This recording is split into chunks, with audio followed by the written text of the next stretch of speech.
Hem d'entrar a l'habitació! És l'última solució que ens queda! Però ho has d'entendre, Sergi, jo tinc molta por. Vés a saber el que hi haurà allà dintre. Però és l'única alternativa i hem d'entrar! Confia en mi! Va, d'acord. Va, entrem ràpid abans de que vingui el monstre!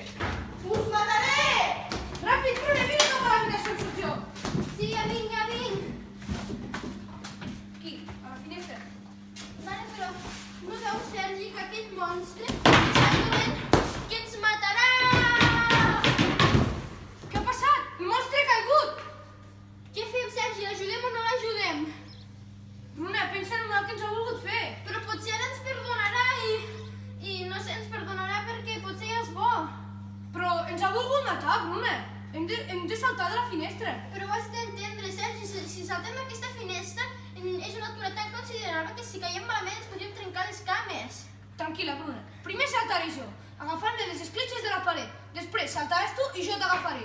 Has de confiar i veurem els nostres pares i els nostres amics d'aquí poc, vale? D'acord, Vinga. vés amb molt de compte. Sí, tranquil·la.